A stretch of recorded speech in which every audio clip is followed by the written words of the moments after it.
Each day, before the sun rises in northern Chile's Atacama Desert, people venture up and up. Across bumpy terrain to where the altitude is high enough to make you lightheaded. The air is thin, and even in summer, the temperatures are near freezing. So these are one of the main draws for tourists coming here to the Atacama Desert. An incredible place. It's the largest geyser field in the southern hemisphere. And here in the Andes Mountains, at over 4,000 meters, it's the highest in the world. But what I find especially incredible is that we're in the Atacama Desert. I'm sure you've heard of it, the driest place on Earth. But I'm not just in Chile sightseeing. I've come because bubbling up in this country has been an appetite for change. 30 years on from the era shaped by dictator Augusto Pinochet, many here still want change. And in 2019, millions took to the streets, angry at inequality and poor public services. But by 2020, there were celebrations. A once-in-a-generation rewrite of their constitution was voted for. I visited as the finishing touches were being put on the new draft, which, if voted in next week, supporters say will bolster public services, give environmental protections, and recognition to Chile's indigenous communities for the first time. I wanted to see for myself some of the ways that the country is changing, as it considers reshaping not only its constitution, but also its fundamental identity.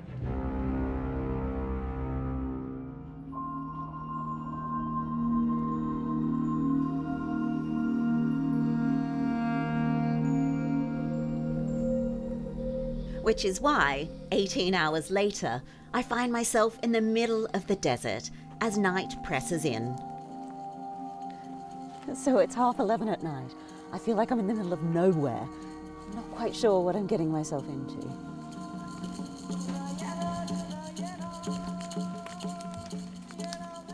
The new constitution would also enshrine individuals' rights to water, a precious resource in a country suffering droughts, and something crucial for the indigenous community of the Atacama. Se llama la ceremonia de los 4 tabacos. Son tradiciones que celebramos todos los ciclos solares.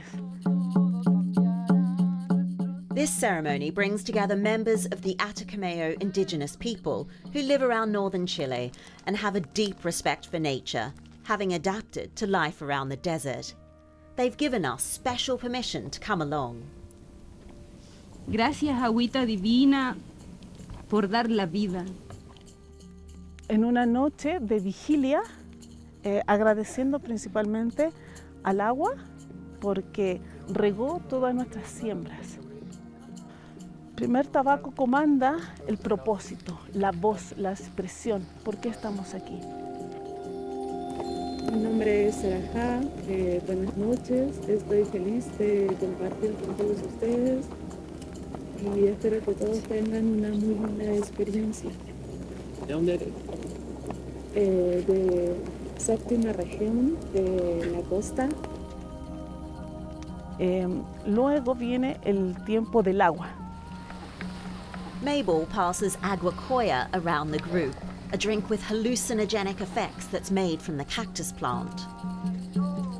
Le cantamos, le rezamos, le agradecemos.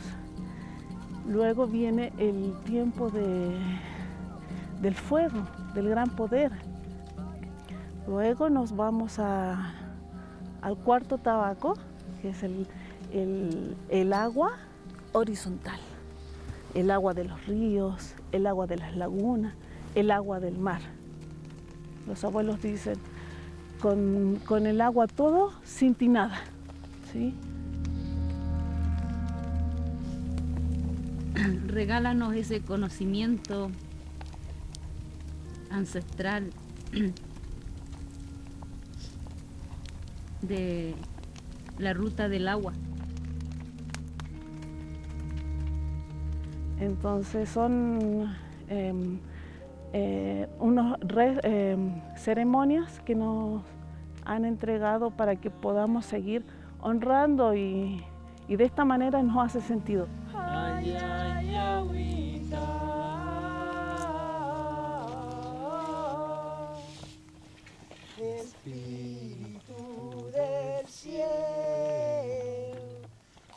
It was quite a serene experience, and it was amazing just to see these local people and how they were so passionate and so emotional about this ceremony.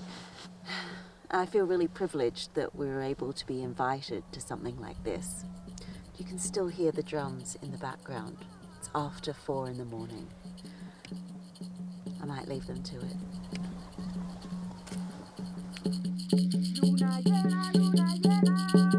But a community rooted in tradition has been rubbing up against a world evolving at pace. Like at the nearby town of San Pedro de Atacama, which has expanded significantly over the last 2 decades due to tourism. Okay, look at this. There's a restaurant here, there's a tour operator over there, cute little gift shop and a store selling hiking boots over there, buskers on the street, hotels with all their swimming pools. This is a town that just revolves around tourism. I can't imagine how much water that uses up. Outside of the town, here in this hostile, barren desert, there isn't much that grows. But still, techniques passed down by the indigenous people allowed them to live here in harmony with nature.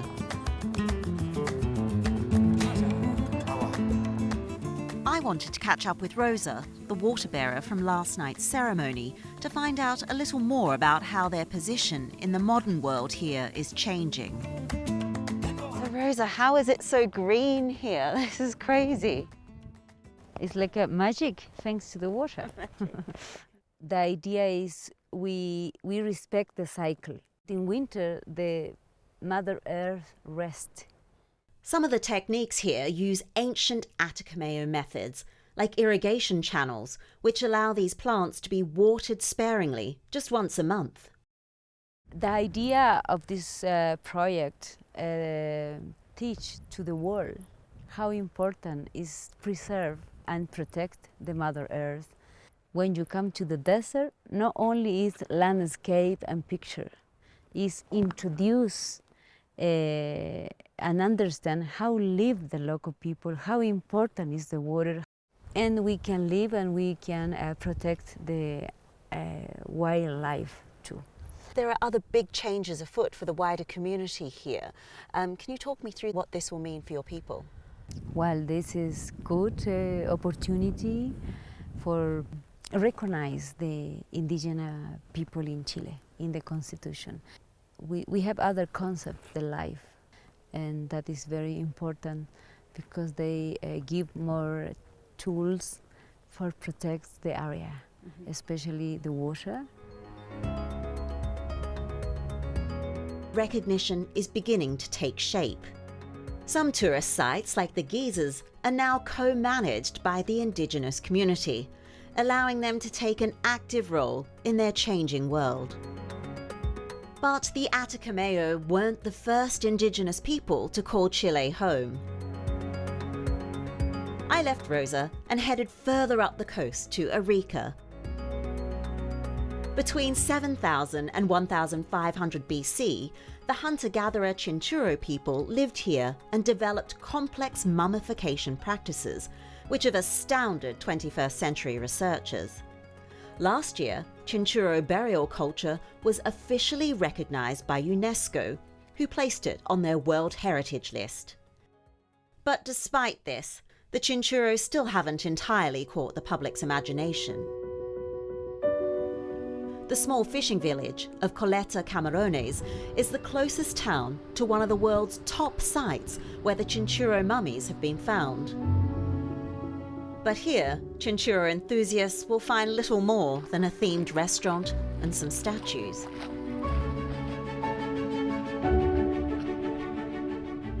So before we came here, some people said you could see the mummies in the ground and some said you couldn't, so I wasn't really sure what we'd find. But while we were having lunch, we got talking to the guy who runs the place, and he says he can show us some mummies in the ground. So, and it's 2 minutes down the road, so we're on our way.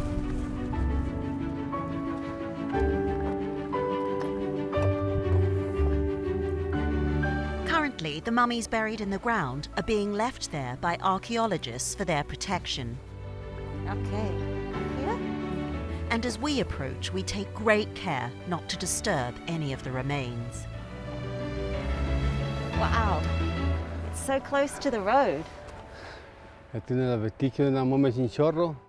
Se ven bastante en toda la ladera de este tipo de momia, pero What was it like growing up here? Did you see many mummies when you were a child? sí había mucho más que antes, más que ahora, o sea, había más vestigios de momia y salía en ese tiempo, esos años, salía en la mañana, salía el aroma, el olor de las momias y después en el día se normalizaba.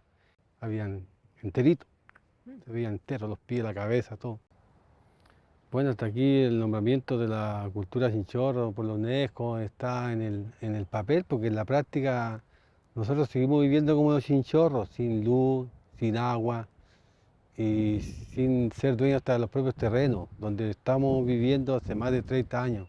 Entonces esperamos que eso cambie, pero hasta aquí no ha cambiado.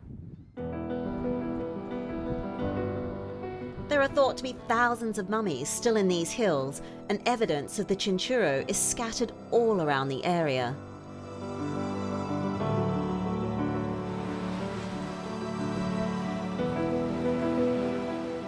Behind the scenes of the San Miguel de Izalpa Museum, the careful study and preservation of the majority of the chinchorro mummies takes place.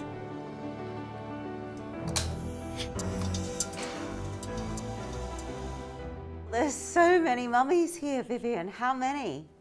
Yes, we have about 70 mummies, chinchorro mummies in this store. Let me show you a chinchorro mummy. It's quite small.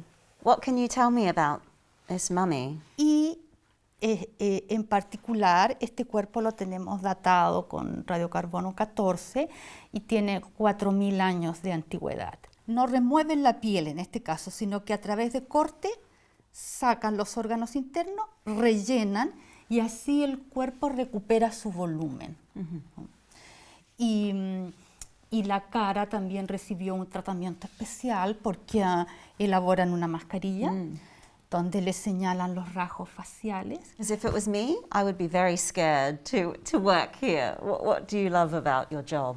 No, it's very interesting. Como ellos trataron la muerte, cómo transformaron los cuerpos muertos en estas efigies funerarias, es realmente extraordinario. But these fragile relics, which date back as much as 2,000 years before the Egyptian mummies, are deteriorating at an increasing rate, in part due to climate change.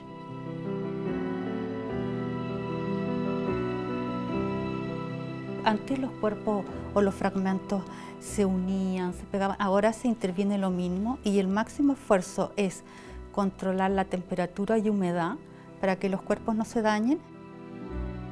There's no air conditioning here, and rising humidity levels are a big threat to the mummies. But it's hoped that a new $25 million museum will help protect them. El sitio donde va a estar el nuevo museo, ¿no? Todas estas son. So is the local people's relationship with these mummies starting to change? ¿No? Se ha producido un proceso donde las personas han tomado conciencia, ¿no?, de la importancia que la cultura chinchorro tiene, ¿no? Y actualmente dentro de la misma comunidad local forma parte de uno de sus atributos de identidad cultural, es decir, se ha transformado, ¿no?, la cultura chinchorro por el valor que tiene a nivel universal en términos de su especificidad como los primeros sistemas de momificación artificial humano. Do you know what I find really amazing is that I'd never even heard of the Chinchorro mummies until I came to Chile. Now, this is crazy because they're the oldest mummies in the world, and everyone, of course, has heard of the Egyptian mummies, but not the Chinchorro mummies. So I get the feeling that things here are slowly changing, and maybe in the future they'll get the recognition that they deserve.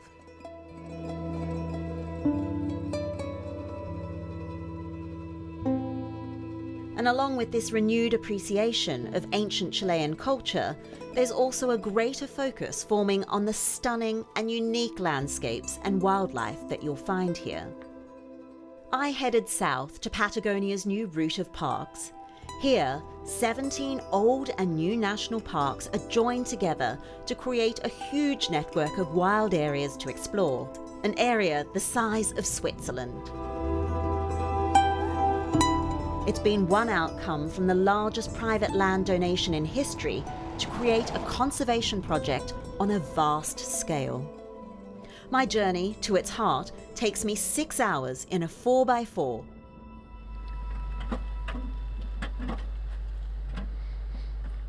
So we've blown a tire, and as you can see behind me, the road is pretty rough. We've hit one of these huge potholes. And I guess that's part of the story of tourism here. You know, the infrastructure is still a work in progress, but fortunately, all the locals have been super helpful. For two American philanthropists, Doug and Chris Tompkins, the route of parks was just one part of a decades-long project in both Chile and Argentinian Patagonia. Over the course of 30 years, Doug, Chris, and the Tompkins Conservation Organization bought 2 million acres of land across Chile and Argentina.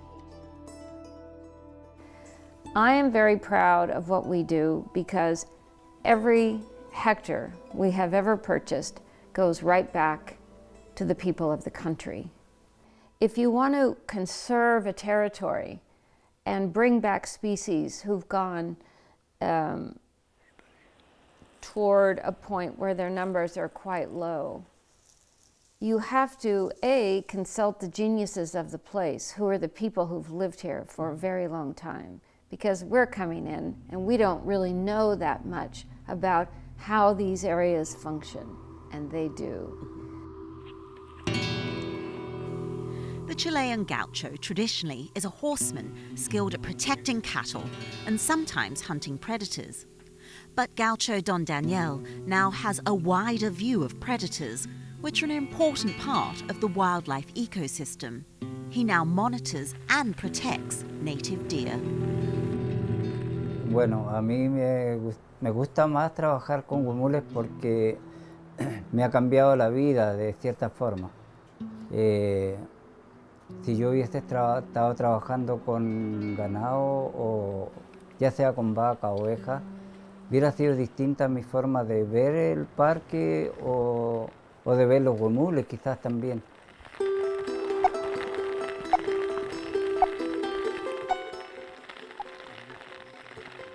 Today, he uses modern techniques to track the tagway mules nearby.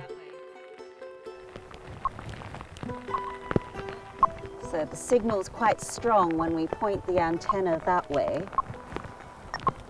It's like one of those TV antennas from the 70s or 80s that you had on your roof. But it seems to be doing the job. Oh, yeah, I can hear it.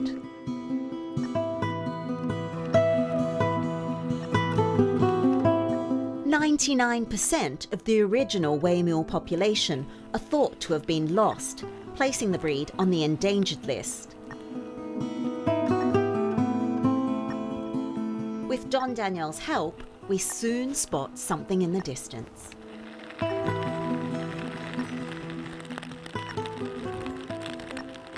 Gosh, look at Don Daniel go. So we've actually found a waymule deer. Can you see him in the distance? He's just sitting there in the grass and he's quite well camouflaged. We move for a closer look and quickly see that there are in fact 3 waymule together.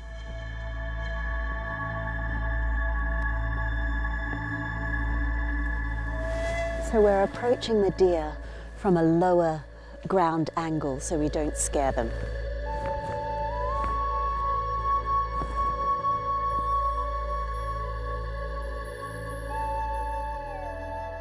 Esta familia por lo general es súper tranquila. La toñita es más curiosa que la lenga, pero la lenga igual se acerca mucho a uno. Porque, bueno, las conozco desde que nacieron, de cuando tenían días.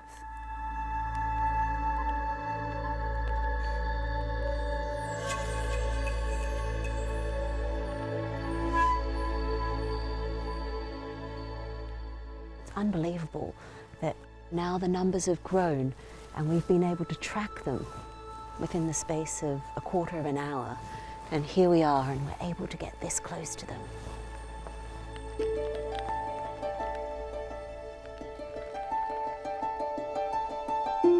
Doug Tompkins sadly never saw his plan with Christ finalised as he passed away in 2015.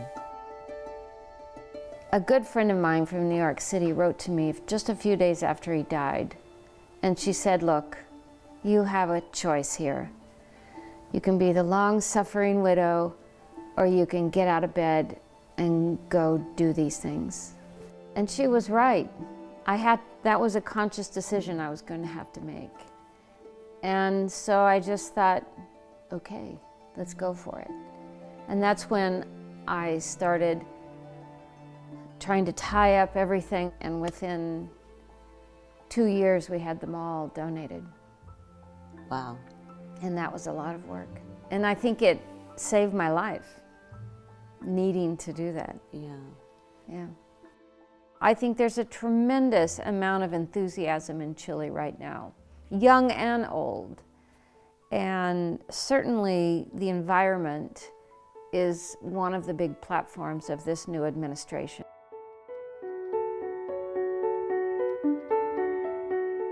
I just don't think I was expecting what an amazing place of contrast this country is. But at the same time, there's lots bringing it together at the moment, like a new focus on the environment and conservation, an ambition to set a new course for the future, treasuring their common heritage and their common land for generations to come.